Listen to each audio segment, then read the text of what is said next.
बच्चों नमस्कार। आज जो है सर्कल चैप्टर से मैं आगे का कॉन्सेप्ट ले रहा हूँ। Number of tangents from a point on a circle. मतलब एक पॉइंट से सर्कल पे हम कितने टेंजेंट्स ड्रॉ कर सकते हैं। ओके, तो देखिए, मैं पॉइंट की जो पोजीशन सर्कल के रिस्पेक्ट में 3 पोजीशन हो सकती हैं, उन्हीं को ध्यान में रखते हुए मैं सर्कल्स ड्रॉ कर रहा हूँ। तो 3 पोजीशंस होती हैं। एक तो पॉइंट जो है इनसाइड द सर्कल हो सकता है, दूसरा ऑन द सर्कल हो सकता है, तीसरा जो है आउटसाइड द सर्कल हो सकता है।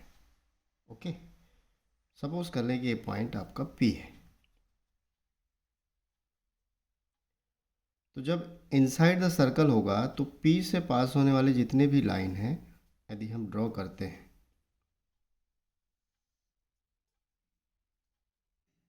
जो भी पॉसिबिलिटी हो सकती है, एवरी कंडीशन में आप देख रहे हैं कि वो जो लाइन है L1, L2, L3, जो भी नेमिंग करें आप, सभी की सभी सर्कल को 2 पॉइंट्स पे इंटरसेक्ट करती है। मतलब सीकेंट है वो। क्या है ये? सीकेंट है। तो इस कंडीशन में कोई भी टेंजेंट पॉसिबल नहीं है। तो first situation, if point P is inside the circle,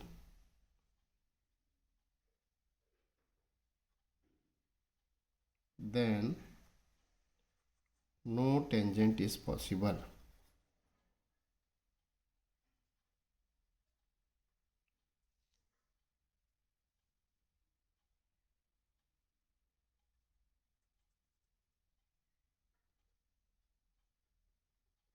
मतलब नंबर ऑफ टेंजेंट आपके नील होंगे। जब पॉइंट ऑन द सर्कल है तो उस कंडीशन में पी से पास होने वाली हम लाइन की पॉसिबिलिटी पे चलते हैं।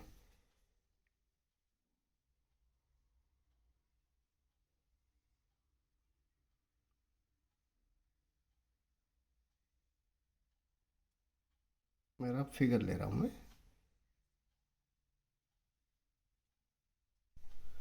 तो इसमें आप देख रहे हैं कि जैसे ये L1 हो गया, L2 हो गया, L3 हो गया, इसको L सपोज कर लें, तो आपको एक लाइन ऐसी मिलेगी जो टेंजेंट होगी, बाकी अदर्स सभी लाइनें सिकेंट होंगी।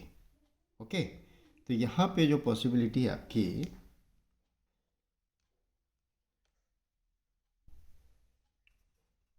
when the point is on the circle point, then only one tangent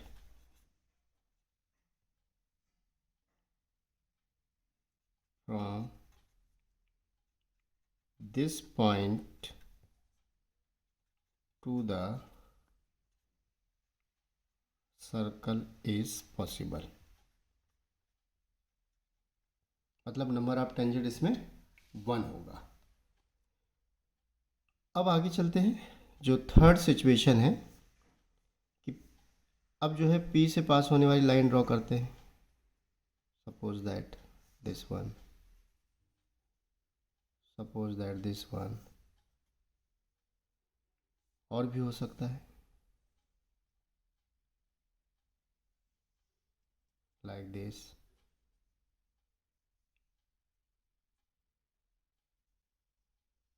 like this,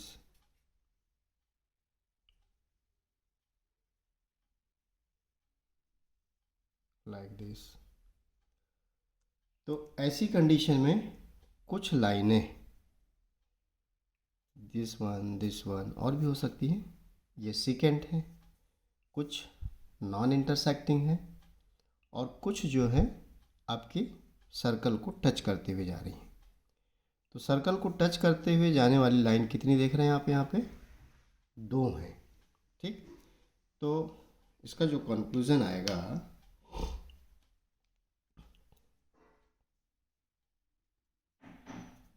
when the point is outside the circle,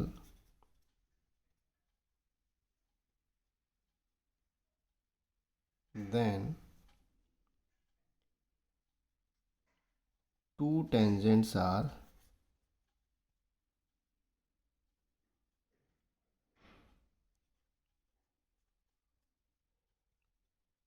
possible from the point P to the circle.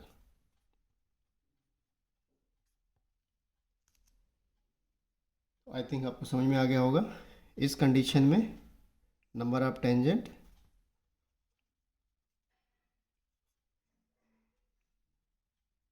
नील, इस condition में number of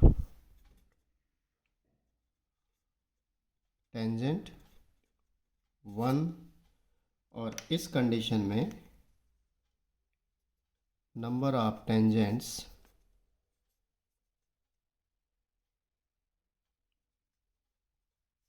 2। तो इसको mind में set कर लीजिए। ठीक, कोई भी पॉइंट सर्कल के रिस्पेक्ट में उसकी 3 पॉसिबिलिटी है, inside the circle, on the circle और आउटसाइड द सर्कल। ठीक है, जब इनसाइड द सर्कल होगा तो no tangents are possible, on the circle होगा तो only 1 tangent is possible, outside the circle होगा तो 2 टेंजेंट्स आर पॉसिबल। नाउ अब इसी पे जो नंबर ऑफ टेंजेंट्स हैं, तो when the point is outside, तो इसमें 2 टेंजेंट्स हमारे पॉसिबल हैं। तो इस पे एक थ्योरम है जो 10.2 है और बहुत ही इंपॉर्टेंट थ्योरम है, तो उसे देखते हैं, उसका प्रूफ, उसका स्टेटमेंट क्या है और हमें प्रूफ क्या करना है और प्रूफ कैसे होगा, तो वो मैं आगे आपके साथ डिस्कस कर रहा हूँ। Okay, the theorem 10.2 is the lengths of tangents drawn from an external point to a circle are equal. अभी हमने देखा कि एक एक्सटर्नल पॉइंट से 2 टेंजेंट्स पॉसिबल होते हैं, तो उस कंडीशन में उन टेंजेंट्स की लेंथ इक्वल होती है।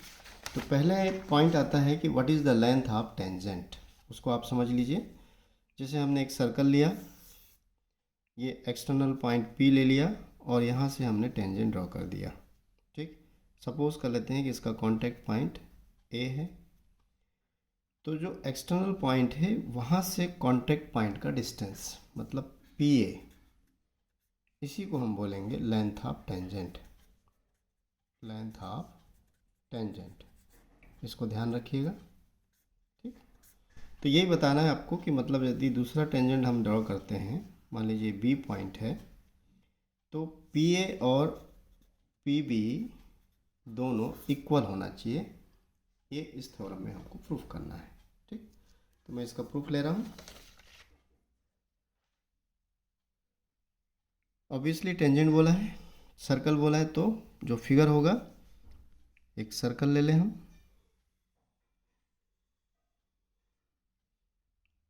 वो इसका सेंटर पॉइंट ले लेते हैं, आउटसाइडर पॉइंट हमने P ले लिया और यहाँ से जो 2 टेंजेंट्स हैं वो ड्रॉ कर दें।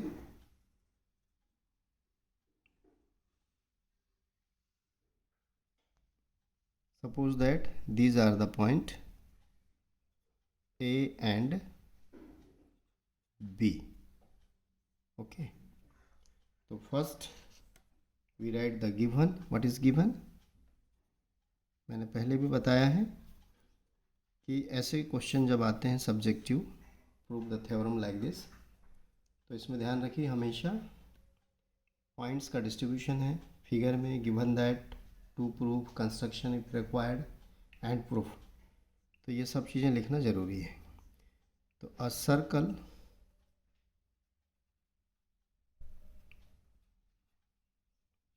C means circle, O means center, R means radius, in which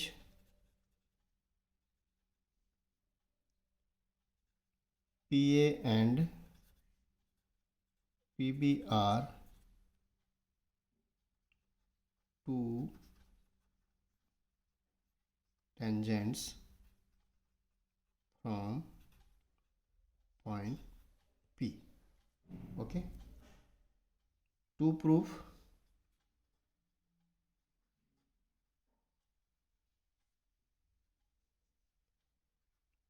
PA is equal to PB, हमको क्या प्रूव करना है? PA is equal to PB. अब देखिए, यदि कंस्ट्रक्शन में हम इसको ज्वाइन कर दें, थोड़ा सा प्रूफ के लिए रिवर्स सोचना पड़ता है, तो 10.1 थ्योरम से ये परपेंडिकुलर होंगे और साथ में इसको यदि हम ज्वाइन कर दें तो इस तरह से आपके पास ये दो ट्रायंगल हो गए, जिसमें ये 90 डिग्री है, ये रेडियस है और ये कॉमन साइड है। तो RHS फुलफिल हो जाता है और ये ट्रायंगल कॉन्ग्रुएंट हो जाते हैं और उस बेस पे by CPCT PA is equal to PB हो जाता है। तो इसी को ध्यान में रखते हुए कंस्ट्रक्शन होगा।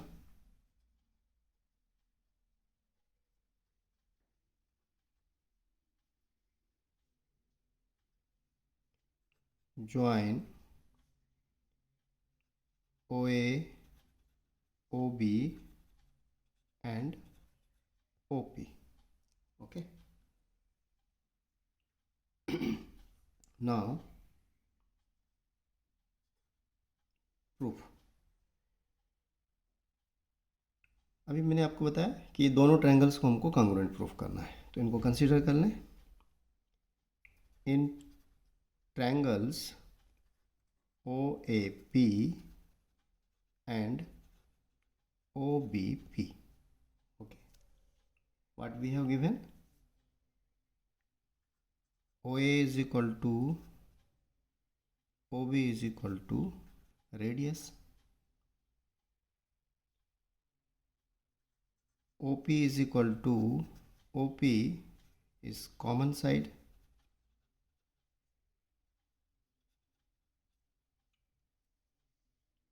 And angle OAP is equal to angle OBP, each 90 degree by theorem 10.1. तो इस तरह से जो राइट ट्रायंगल के लिए RHS कॉन्ग्रुएंसी है वो फुलफिल हो रही है। Right angle, hypotenuse and one side, है ना। ये राइट एंगल हो गए, ये हाइपोटेनस हो गया और ये दोनों रेडियस वन साइड हो गए, तो ये ट्रायंगल आपका कॉन्ग्रुएंट हो जाएगा। Therefore triangle OAP congruent to triangle OBP, reason आ जाएगा by RHS congruency in triangles. अब ये दोनों कॉन्ग्रुएंट हो गए, तो this implies PA is equal to PB by CPCT corresponding parts of congruent triangle, और इस तरह से ये थ्योरम आपकी कंप्लीट हो जाती है। तो आई थिंक आपको समझ में आया होगा। बहुत सिंपल प्रूफ है और बहुत इम्पोर्टेंट थ्योरम है। तो डियर चिल्ड्रन, ये इससे रिलेटेड थ्योरम हुई, और कुछ कॉन्सेप्ट्स और हैं जो दिए नहीं हैं लेकिन उन पे बेस्ड क्वेश्चन आते हैं। जैसे कि आप ध्यान रखेंगे, हमने एक सर्कल लिया, उस पर एक हमने कॉर्ड ले लिया और कॉर्ड के किसी एक एंड पे हम टेंजेंट ड्रॉ करते हैं। Suppose that it is PQ। तो ये जो एंगल होगा, ये क्या सर्कल को टू पार्ट्स में डिवाइड कर रहा है, तो ये इसका अल्टरनेट पार्ट कहलाएगा और इसके रिस्पेक्ट में ये अल्टरनेट होगा।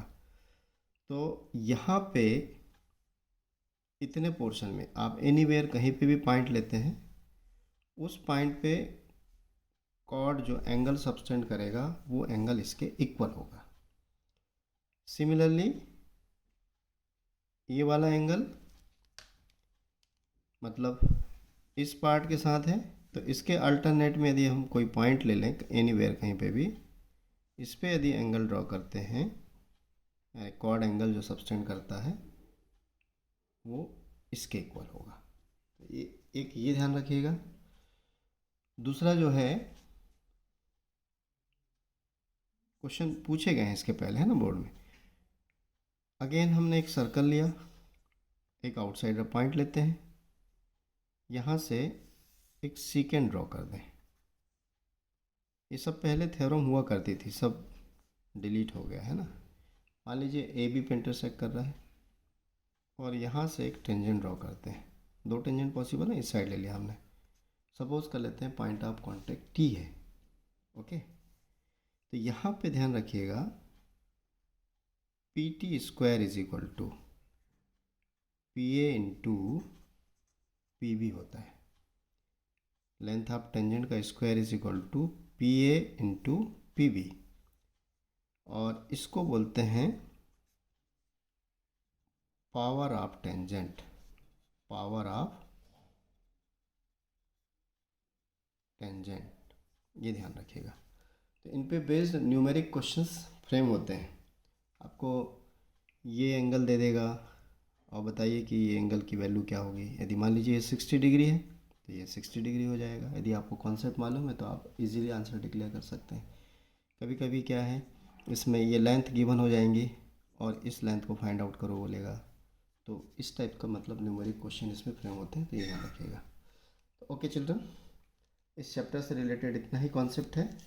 अब मैं अपने नेक्स्ट वीडियोज़ में इनके क्वेश्चंस आपके साथ डिस्कस करूँगा। Okay, all the best, take care and enjoy my videos.